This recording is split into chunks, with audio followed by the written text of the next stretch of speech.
Assalamu alaikum, dear students. Today we are starting this the topic that chapter that is biotechnology. ठीक है, as the name indicates, biotechnology यानी कि new techniques, new methodologies used for the sake of living organisms. ठीक है, यानी कि living organisms के लिए और उन्हीं को यूटिलाइज करते हुए न्यू टेक्निक्स, न्यू टेक्नोलॉजी का इस्तेमाल। इसमें बेसिकली ज़्यादातर चीज़ें आ जाती हैं डीएनए के हवाले से, यानी कि न्यू मॉडर्न टेक्निक्स के जिसमें डीएनए के लेवल तक जाकर वहाँ पर न्यू ऐसी चेंजेस की जाएं कि जिसके बाद उसके रिजल्ट्स काफ़ी ज़्यादा फ्रूटफुल हों फॉर लिविंग ऑर्गेनिज्म। इसमें ह्यूमन बींग्स भी आ जाते हैं, animals and the plants as well.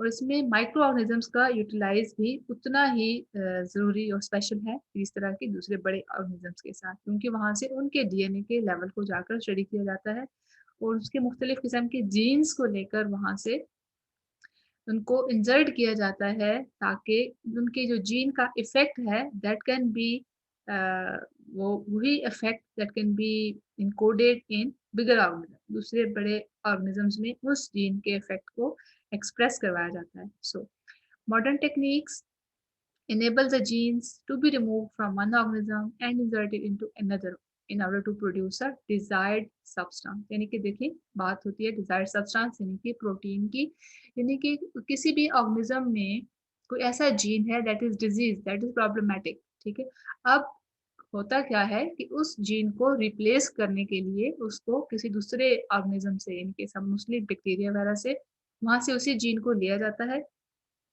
उसी जीन को आके जहाँ पर इस ऑर्गेनिज्म के अंदर इंसर्ट किया जाता है ताकि वो जीन जो कि डिजीज काजिंग था, जो कि इनएक्टिव या कोई प्रॉपरली प्रोटीन नहीं बना पा रहा था, तो अब उस जीन को रिप्लेस किया जाए ताकि ऐसा जीन आए जो कि प्रॉपर फॉर्म में जीन अपना काम करे और वो प्रोटीन बन सके। इसकी एग्जांपल इंसुलिन की एग्जांपल है कि people with insulin dependent diabetes mellitus receive the insulin they needed for their survival from dead animal. कहते हैं बहुत पुरानी बात नहीं है ये कि जब उन लोगों में के जो इंसुलिन डिपेंडेंट थे, यानी कि जिनको अपनी बॉडी के सिस्टम्स को मेंटेन रखने के लिए, शुगर लेवल को मेंटेन रखने के लिए इंसुलिन बाहर से लेनी पड़ती थी और वो वाली इंसुलिन वो डेड एनिमल से लेते थे। लेकिन आजकल क्या हो रहा है, today they receive human insulin, यानी कि वो इंसानों की ही अंदर जो प्रोड्यूस्ड इंसुलिन है वो उसी को ही यूटिलाइज कर रहे हैं। कैसे? That is a product of biotechnology.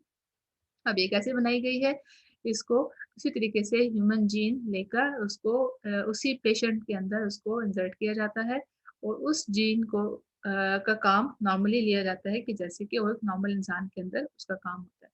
तो since 1980 biotechnology has produced drugs and vaccines to curb human illness. अब ऐसी ज़्यादातर ड्रग्स और वैक्सीन वगैरह बनाई जा रही हैं कि जो ह्यूमन इलनेस, ह्यूमन बीमारियों को कंट्रोल या ख़त्म करने के लिए काम किया के लिए इसको इस्तेमाल किया जाता है।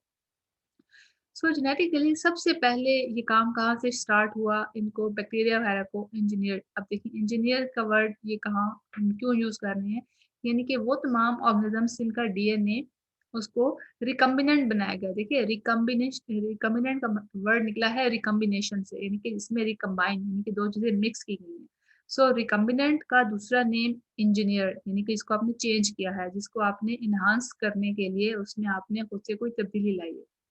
So, genetically engineered bacteria has been used to clean up environmental pollutants। ठीक है, अच्छा पहला इस्तेमाल इसको कहाँ देखा गया कि कैसे आप उसके बैक्टीरिया के अंदर कैसे उसमें खास जीन इंसर्ट कर सकते हैं और उस जीन का काम ये होगा कि वो इन्वायरमेंट के अंदर जितने भी पोllutants हैं हवा में, पानी में, सॉलिड फॉर्म में जो भी ऐसे केमिकल्स हैं कि which are causing harm to the living organism, तो उन केमिकल्स को खत्म कर रहे हैं। अब देखिए ज़ाहिर है बैक्टीरिया को भी तो फूड चाहिए और वो इतने ज़्यादा नंबर में होते हैं और वो हर 20-25 मिनट्स में वो रेप्लिकेट कर रहे होते हैं और उनका नंबर बहुत ज़्यादा होता है। ठीक, तो अगर वही बैक्टीरिया इन केमिकल्स को एज ए फूड यूज़ कर लें, देखें तो कितनी बड़ी एक अचीवमेंट हो जाएगी। तो इसलिए इसको काम को ये चेक किया गया कि इन्हीं बैक्टीरिया के अंदर ऐसा जीन इंसर्ट किया जाए कि उस जीन का जो प्रोडक्ट होगा, ठीक है, उस प्रोडक्ट के रिजल्ट में यही बैक्टीरिया उस फूड, उस जो बाहर हवा में, पानी में केमिकल्स हैं, ये जीन जो है उस केमिकल या पोल्यूटेंट को डिग्रेड कर देगा, तोड़ देगा उसको, छोटे पार्ट्स में कन्वर्ट कर देगा। अब क्या होगा कि अब ये जो छोटे पार्ट्स में कन्वर्टेड ये पोल्यूटेंट्स हैं, ये they will be no more harmful to that environment. ठीक होगी बात। अच्छा, दूसरा रोल क्या होगा? Increase the fertility of soil. अब देखिए कि जब भी कोई चीज, ज़ाहिर है आपको पता है कि डेड ऑर्गेनिजम्स अपनी ऐसे ही फॉर्म में नहीं रहते, ठीक है, with the passage of time वो डिकम्पोज होते हैं। उनको डिकम्पोज भी कौन करता है? यही बैक्टीरिया, फंजाई वगैरह उसको डिकम्पोज करते हैं। तो डिकम्पोज करने से क्या होता है? डेड ऑर्गेनिज्म के अंदर जितनी भी कार्बन, फास्फोरस, सल्फर, इस तरह की चीजें होती हैं, न्यूट्रिएंट्स होते हैं, ये सारे सॉइल में ऐड हो जाते हैं और उसमें ऐड होने की वजह से उसकी फर्टिलिटी बढ़ जाती है। और तीसरा फंक्शन इन्हीं इंजीनियर्ड बैक्टीरिया का क्या किया जा सकता है कि they can kill the insects paste. ठीक है, यानी कि ऐसे तमाम इंसेक्ट्स के जो एक तो डिजीज काजिंग है, ठीक है, और उसके अलावा बहुत सारे हमारी चीजों के लिए डैमेजिंग होते हैं ये स्मॉल इंसेक्ट्स या पेस्ट, इस तरीके से हमारी क्रॉप्स वगैरह को नुकसान पहुंचाते हैं। तो उनको खत्म करना भी इसी तरीके से इन बैक्टीरिया के अंदर ऐसे जीन इंसर्ट किए गए कि that will kill those insects paste. अब बायोटेक्नोलॉजी का जो फंक्शन है वो ना सिर्फ यूनिसेलुलर ये बैक्टीरिया वगैरह तक रहा, बल्कि ये एक एक्सटेंड्स बियॉन्ड मल्टीसेलुलर ऑर्गेनिज्म, यानी कि बड़े ऑर्गेनिज्म से भी आगे चला गया है जितना possible to alter the genotype. देखिए जीनोटाइप मीन्स की जेनेटिक स्टडी जो भी हो रही होती है उसके अंदर के जीन्स की जो भी कैरियोटाइप, आपने एक वर्ड पढ़ा था, यानी कि जीन्स की नंबर कितना है, उसकी कैसी फॉर्म कैसी है, उसकी आर्म्स कैसी हैं, तो जितना भी उसका जीनोटाइप होता है उसको चेंज किया जा सकता है। अब जाहिर है जीनोटाइप के चेंज, बिल्कुल जाहिर है genes are actually controlling the structure and the function of the whole organism. तो जाहिर है स्ट्रक्चर और फंक्शन से फिनोटाइप, यानी कि जो भी फंक्शंस उसके हैं, फिनोटाइप होती है ज़ाहिरी एक्चुअल जो फॉर्म होती है, जो अपीयरेंस होती है, जो लुक होती है प्लांट एंड एनिमल की। जब जीनोटाइप चेंज हो गया तो फिनोटाइप भी चेंज हो सकता है। So indeed gene therapy in human, यानी कि जीन्स की वजह से, जीन्स के चेंज करने से ह्यूमन बीइंग में जो ये एक डिजीज को खत्म करने के लिए एक तरीका कार है, so gene therapy this is called, this is attempting to repair a faulty gene, यानी कि वो जीन की जो एक बीमारी पैदा कर रही है उसको रिपेयर करने के लिए नॉर्मल जीन को इंसर्ट कर देना। It's already undergoing clinical trial, कि ये ऑलरेडी ये प्रोसेस हो रहा है, चल पड़ा है। So there are those who oppose to manipulation of the genes for any reason, although there have no been ill effects as yet. They fear the possibility of health and ecological repercussions in the future. अब होता क्या है कि ये कह रहा है कि समटाइम ये सारा कुछ हमने स्टडी किया बैक्टीरिया वगैरह में, कुछ प्लांट्स में, एनिमल्स में, लेकिन फॉल्टी जीन ह्यूमन बीइंग्स में ये ट्रांसफर कर देना और उसमें नया जीन इंसर्ट कर देना, तो इसका कोई आल दो इतने इफेक्ट्स, बैड इफेक्ट्स नहीं है, लेकिन फिर भी जीन्स को चेंज कर देना ऑलवेज इसमें थोड़ा सा डेंजर होता है कि कुछ ऐसा हैजर्ड ना हो जाए, कोई ऐसा हेल्थ हेल्थ हैजर्ड ना हो जाए कि इसकी वजह से पूरे एनवायरनमेंट के लिए खतरा बन जाए। अच्छा, अब पहला जो टॉपिक है that is cloning of a gene. Cloning आपको पता है कि एक procedure by which we can get a multiple of its copy, यानी कि हम इसकी जब thousands of the identical copies लेनी होती है then we go with cloning. तो क्लोनिंग एक्चुअली क्या है? Cloning of the gene. अगर आप देखें ना, एक तो ऑर्गेनिज्म की क्लोनिंग होती है, आपने अपने फर्स्ट ईयर में ये चैप्टर में पढ़ा था कि जब एक ऑर्गेनिज्म की उसी की आइडेंटिकल कॉपीज आपने लेनी थी, so that was called cloning of animal. अगर आप उसी जीन की क्लोनिंग करना चाह रहे हैं तो उसी का उसका जीन का इसका यही मतलब है कि आप उसकी जीन की मल्टीपल कॉपीज और काफी ज्यादा नंबर में लार्ज क्वांटिटी जब आप ले रहे हैं तो this is cloning of the gene and it produce many identical copies. ये तो होगी cloning. Then recombinant DNA technology. जब मैंने आपको कहा कि रिकम्बिनेंट का मतलब कि जब आपने दो तरह के डीएनए, दो तरह के जीन्स को, यानी कि जब आपने एक रिक्वायर्ड जीन को आपने किसी ऑर्गेनिज्म में शिफ्ट कर दिया, ट्रांसफर कर दिया, तो आप देख रहे हैं कि इसमें एक रिकम्बिनेंट बन गया ना, ठीक है। so this technology of inserting a desired gene into a host organism, this is called recombinant DNA technology।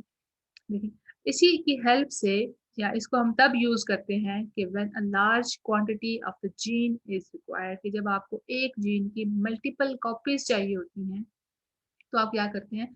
आप उस जीन को एक मुख्तलिफ ऐसे होस्ट में ट्रांसफर कर देते हैं कि जब वो होस्ट जब बाकी सेल्स के साथ डिवाइड करता है तो उसी जीन का नंबर भी बढ़ता चला जाता है, ठीक। फिर उसके बाद आप इसका एक और क्या तरीकाकार है, आपने पीसीआर का नाम सुना होगा, ठीक है। आजकल ये कोविड के केस में भी पीसीआर एक टेस्ट है जिसकी हेल्प से हम स्टडी कर सकते हैं कि क्या कोई पॉजिटिव है या नेगेटिव है।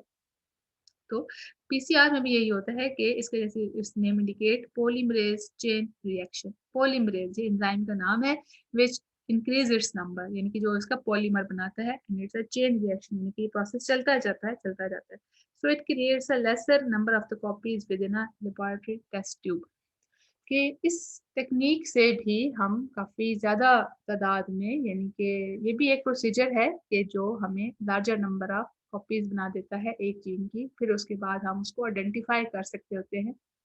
एक जीन को सेपरेटली देखना थोड़ा-सा मुश्किल होता है कि और जब हमने इसको देखना होता है, कन्फर्म करना होता है कि क्या इस जीन की पूरे इस डीएनए मटेरियल में ये जीन प्रेज़ेंट है या नहीं, तो हम उसके कॉपी करके एक पूरा बैंड बना लेते हैं और then we look in the band in electrophoresis. ये भी आपका नेक्स्ट टॉपिक है इसी चैप्टर में, हम इसको देख लेते हैं। सो ये तो थोड़ी-सी बेसिक इन्फॉर्मेशन थी 2-3 लाइन्स की। So what is recombinant DNA technology? अभी हम इसको ये पढ़ने जा रहे हैं कि what is this whole technique, इसका रोल क्या है, इसका काम क्या है, इसके लिए क्या-क्या रिक्वायर्ड होता है, हम सबसे पहले ये समझना चाहेंगे। सो रिकॉम्बिनेंट डीएनए टेक्नोलॉजी, इसका मशहूर नाम popularly known as genetic engineering.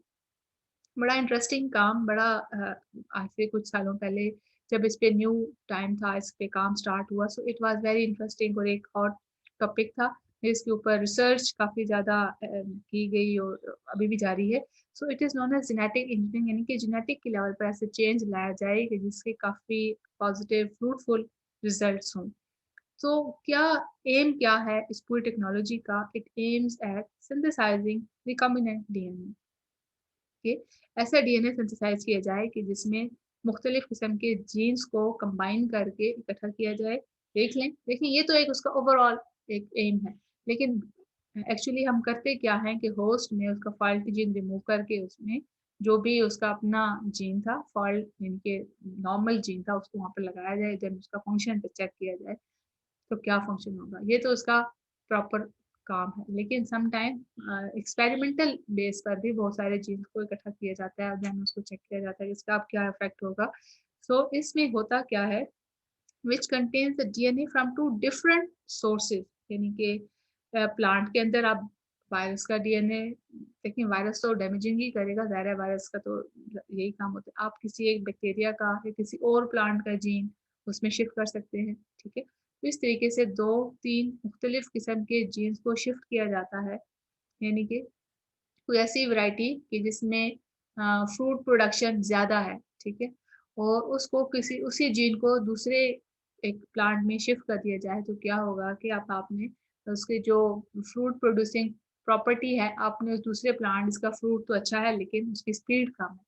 तो आपने उसकी स्पीड कंट्रोलिंग जीन को आपने शिफ्ट कर दिया दूसरे पहले वाले प्लांट में, तो अब क्या होगा कि ये भी अपनी अच्छी जो भी फ्रूट्स होंगे, स्पीडी फॉर्म में ये देगा।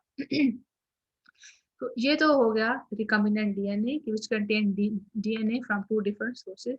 Then in order to produce recombinant DNA, the followings are required. अब इस देखें मजे की बात कि इस recombinant DNA को बनाने के लिए कैसे आपने अपना faulty जीन या जैसे एक जिसमें आपने काम करना है, ठीक है, एक डीएनए के अंदर आपने काम करना है, तो उसमें आपको क्या-क्या चीज़ें चाहिए होंगी? ज़ाहिर है कि सबसे पहली चीज़ होगी जीन ऑफ इंटरेस्ट, यानी कि कोई ऐसी जीन जिस पे आपने काम करना है, यानी कि फॉर एग्ज़ाम्पल वो इंसुलिन प्रोड्यूसिंग जीन है या फिर कोई और हार्मोन प्रोड्यूसिंग जीन है, या जैसे मैंने आपसे ये कहा कि ऐसी जीन है कि जिसका काम कोई अच्छा फ्रूट बनाना, कोई अच्छी क्वालिटी, मतलब ना कोई आप एक ज़ाहिर है ना, आपने ऐसी जीन को ट्रांसफ़र करना है कि जिस जीन का अपना कोई अच्छा इफ़ेक्टिव रोल है। फिर उसके बाद मॉलिक्यूलर सिज़र, अब देखिए ना जीन्स तो हमें कोई ऐसी बड़ी चीज़ नहीं है कि हम अपने हाथ से या किसी नाइफ़ से या किसी ऐसी चीज़ से उसको तोड़ लें, काट लें। तो इसके लिए भी मॉलिक्यूलर सिज़र्स चाहिए होती हैं, ठीक है ना? ये मॉलिक्यूल्स के लेवल पर काम हो रहा है। डीएनए के अंदर ह्यूमन या किसी भी सेल के सेल एक सेल उसके अंदर न्यूक्लियस न्यूक्लियस के अंदर डीएनए डीएनए के ऊपर जीन्स, उनको वहाँ पर कटिंग के लिए मॉलिक्यूलर सिज़र्स चाहिए होती हैं। ठीक है? ऐसी कैंची कि जो वो भी मॉलिक्यूलर साइज़ की है। It is to cut the gene of interest, वो वहाँ से आप उस सीज़र को यूज़ करेंगे, वो जीन ऑफ इंटरेस्ट को वहां से कट करके निकालेगी, ठीक है। अब क्या होगा, देन इसको ऐसा वेक्टर, जैसे मैंने आपसे ये कहा कि उसको किसी ऐसे दूसरे सेल में, किसी ऐसे डीएनए में शिफ्ट किया जाए कि जहां पर वो अटैच हो जाए, वो अपना काम कर सके। सो उस चीज को आप कहते हैं मॉलिक्यूलर कैरियर, यानी कि जो उसको कैरी कर सके, या उसको वेक्टर भी कहते हैं, on which gene of interest would be placed. 3 चीजें हो गई। अब फोर्थ चीज कौन सी है, the gene of interest along with the vector. समझ गया बात? ये एक तो जीन ऑफ इंटरेस्ट थी, फिर उसको कटिंग के लिए मॉलिक्यूलर सीजर, फिर उस जीन ऑफ इंटरेस्ट को यानी कि मुकम्मल उसी क्रोमोसोम के अंदर या उसको डीएनए के साथ अटैच किया जाता है। अब देखिए, आपको ये पता है कि सिर्फ डीएनए तो कोई चीज नहीं है, उसको एक ऐसे सिस्टम के अंदर एक्सप्रेस करने के लिए उसको डाला जाता है, जैसे आप उसको सेल समझ लें या पूरा कोई लिविंग सिस्टम समझ लें, कि ताकि वो जहाँ पर जाकर वो डीएनए, वो जो आपने जीन ऑफ इंटरेस्ट डाला है along with the full DNA, वो खुद को एक्सप्रेस करे, इनकी जो इंफॉर्मेशन उसके अंदर है, उसने क्या चीज बनानी है, ताकि वो अपने अंदर की इंफॉर्मेशन को बाहर लेके आए। तो this is all about recombinant DNA technology. आपसे मैं कुछ चीजें और शेयर कर लेती हूँ, ठीक है, ताकि आपके लिए चीजें क्लियर हो जाएं। आप यहाँ से ये डायग्राम समझें, आपके लिए थोड़ा सा और आसान हो जाएगा। अच्छा, ये है जी रिकम्बिनेंट डीएनए टेक्नोलॉजी, ठीक है। अब जैसे कि इस डायग्राम में आप देखें, ये, ये एक तरह से अच्छा, यहाँ पर ये देखें, दिस इज ह्यूमन सेल, ठीक है। तो gene for human growth hormone, और ये वाला बैक्टीरियल सेल है, बैक्टीरियल सेल का ये प्लाज्मिड है, ठीक है। हम हमें क्या करना है, हमने ह्यूमन सेल में से ये जो जीन है ग्रोथ हार्मोन, यानी कि अगर फॉर एग्जांपल आप चाहते हैं इसी जीन को आपने एक्सप्रेस करवाना है, इसी की आपने रिकम्बिनेंट डीएनए टेक्नोलॉजी में आपने इसको इस्तेमाल करना है, तो this is gene of interest, ठीक है। इसी को आपने मॉलिक्यूलर सीजर्स की हेल्प से यहाँ से निकाल लिया, कटिंग कर ली। दिस इज देन अगेन, ये ऐसा वेक्टर है, ये बैक्टीरियल सेल के अंदर प्लाज्मिड होते हैं, plasmid are extra chromosomal DNA, यानी कि डीएनए के अलावा, बैक्टीरिया के डीएनए के अलावा जो क्रोमोसोमल जो डीएनए क्रोमोसोम्स होते हैं, दिस इज कॉल्ड प्लाज्मिड। तो इस प्लाज्मिड को भी हमने यहाँ से कटिंग की, ठीक है। कटिंग के बाद जो ह्यूमन डीएनए है, ये हमने इसमें जाकर शिफ्ट कर दिया। तो देख लें अब यहाँ पर ये पूरा एक recombinant gene for human growth hormone. फिर उसके बाद अभी दोनों चीजें जुड़ गई, ठीक है। इसको हमने वायरस के अंदर अगेन, ये अब उसका पूरा हो गया एक्सप्रेशन सिस्टम, इस पूरे प्लाज्मिड को हमने आके यहाँ पर अटैच कर दिया, वापस डाल दिया।